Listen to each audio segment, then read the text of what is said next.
ANMR ನ್ಯೂಸ್ಗೆ ಸ್ವಾಗತ. ಕುಶಾವತಿ ನದಿಯಲ್ಲಿ ಬುಧವಾರ ಕೊಚ್ಚಿಕೊಂಡು ಹೋಗಿದ್ದ ಗಡಿಗವಾರಳಿಯ ಯುವಕ ಗುರುವಾರ ಮಧ್ಯಾಹ್ನ ಶವ ಪತ್ತೆ. ಬೋರ್ಗೆರೆದು ಹರಿಯುತ್ತಿರುವ ಕುಶಾವತಿ ನದಿಯ ನೀರಿನಲ್ಲಿ ಕೊಚ್ಚಿಕೊಂಡು ಹೋಗಿ ಸಾವನ್ನಪ್ಪಿದ ಚಿಂತಾಮಣಿ ತಾಲೂಕಿನ ಚಿಲಕಲ್ನೆರಪು ಹೋಬಳಿ ಗಡಿಗವಾರಳಿ ಗ್ರಾಮದ 20 ವರ್ಷದ ತೌಸಿಫ್ ಶವ ಆತ ಬಿದ್ದ ಸ್ಥಳದಿಂದ ಸುಮಾರು 300 ಮೀಟರ್ ದೂರದಲ್ಲಿ ಸಿಕ್ಕಿದೆ ಎಂದು ಕೆಂಚಾರಹಳ್ಳಿ ಠಾಣೆಯ PSI ನಾರಾಯಣಪ್ಪ ತಿಳಿಸಿದರು. ಕುಶಾವತಿ ನದಿ ಬೋರ್ಗೆರೆದು ಹರಿಯುತ್ತಿರುವುದನ್ನು ನೋಡಲು ಬುಧವಾರ ಬೆಳಗಿನ ಜಾವ ತೌಸಿಫ್ ತನ್ನ ಸ್ನೇಹಿತರೊಂದಿಗೆ ನೋಡಲು ಹೋಗಿದ್ದಾಗ ಆಕಸ್ಮಿಕವಾಗಿ ಕಾಲು ಜಾರಿ ಬಿದ್ದು ನೀರಿನಲ್ಲಿ ಕೊಚ್ಚಿಕೊಂಡು ಹೋಗಿದ್ದ.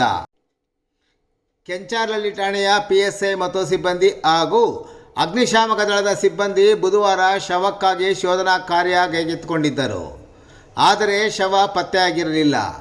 ಆದರೆ ಗುರುವಾರ ಮಧ್ಯಾಹ್ನ ಸುಮಾರು 2 ಗಂಟೆಯ ಸಮಯದಲ್ಲಿ ಶವ ಆತ ಬಿದ್ದ ಸ್ಥಳದ ಸುಮಾರು 300 ಮೀಟರ್ ದೂರದಲ್ಲಿ ವಿದ್ಯುತ್ ಕಂಬವೊಂದಕ್ಕೆ ಸಿಕ್ಕಿ ಹಾಕಿಕೊಂಡಿರುವುದು ಕಂಡಿದೆ.